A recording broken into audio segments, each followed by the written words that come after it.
ജണ്ടുമല്ലി കൃഷിയുടെ വിളവെടുപ്പ് നടത്തി. പാണഞ്ചേരി ഗ്രാമപഞ്ചായത്ത് കൃഷിഭവൻ കാർഷിക കർമ്മസേനയുടെ നേതൃത്വത്തിൽ നട്ടുവളർത്തിയ ജണ്ടുമല്ലിയുടെ വിളവെടുപ്പാണ് നടത്തിയത്. ഓണത്തിനോടനുബന്ധിച്ച് വിൽപ്പന ചെയ്യുന്നതിനു വേണ്ടിയാണ് വിളവെടുപ്പ് നടത്തിയത്. പഞ്ചായത്ത് പ്രസിഡന്റ് പി രവീന്ദ്രൻ വിളവെടുപ്പ് കർമ്മം നടത്തി. Panchayat vice president Savithri Sadanandan, ward മെമ്പർമാരായ ബാബു തോമസ്, ഷൈജു കുര്യൻ, കൃഷി ഓഫീസർ രേഷ്മ എസ് നായർ എന്നിവർ പരിപാടിയിൽ പങ്കെടുത്ത് സംസാരിച്ചു. കാർഷിക കർമ്മസേന പ്രസിഡന്റ് ബിനു കല്ലിങ്കിൽ നന്ദി പറഞ്ഞു. പഞ്ചായത്ത് ഓഫീസിനോട് ചേർന്ന് ജണ്ടുമല്ലികൾ വിൽപ്പനയ്ക്ക് വെച്ചിട്ടുണ്ട്.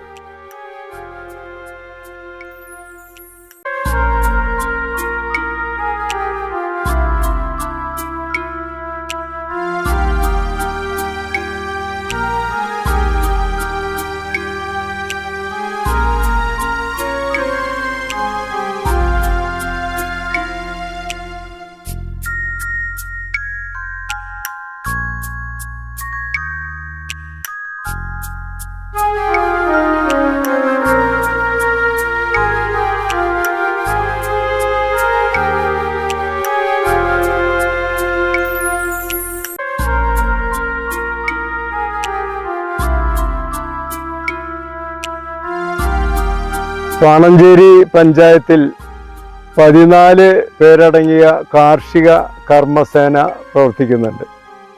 പുരുഷന്മാരും സ്ത്രീകളും അടങ്ങിയ ആ സേനയ്ക്ക് നേതൃത്വം കൊടുക്കുന്നത് ശ്രീ ബിനു ആണ്. അവരുടെ നേതൃത്വത്തിൽ ഈ വർഷത്തെ ഓണത്തോടനുബന്ധിച്ച് ചെണ്ടുമല്ലി കൃഷി ഇറക്കിയത് വിളവെടുക്കുന്നതിനാണ് നമ്മളെല്ലാം ഇവിടെ എത്തിച്ചേർന്നിട്ടുള്ളത്. ഇന്ന് നാളെ മുതൽ ഓണത്തിൻ്റെ പൂവിടൽ തുടങ്ങുകയാണ്. അത്തത്തോടനുബന്ധിച്ച് ഈ പൂക്കൃഷി ഇവർക്ക് ലാഭകരമായി വരട്ടെ എന്ന് നമ്മൾ ആശംസിക്കുകയാണ്. പാണഞ്ചേരി പഞ്ചായത്തിലെ ഭരണസമിതി അംഗങ്ങളും ഈ കൃഷി ഇറക്കിയ കാർഷിക കർമ്മസേന അംഗങ്ങളും എല്ലാം ഈ വിളവെടുപ്പിനോട് എത്തിച്ചേർന്നിട്ടുണ്ട്. അവരെല്ലാവരെയും ഈ വർഷത്തെ ഓണത്തിൻ്റെ ആശംസകൾ അറിയിച്ചുകൊണ്ട് ഈ ചെണ്ടുമല്ലി കൃഷി വിളവെടുപ്പ് ഔദ്യോഗികമായി ഉദ്ഘാടനം ചെയ്ത് അറിയിച്ചുകൊണ്ട് എൻ്റെ എളിയ വാക്കുകൾ നിർത്തുന്നു.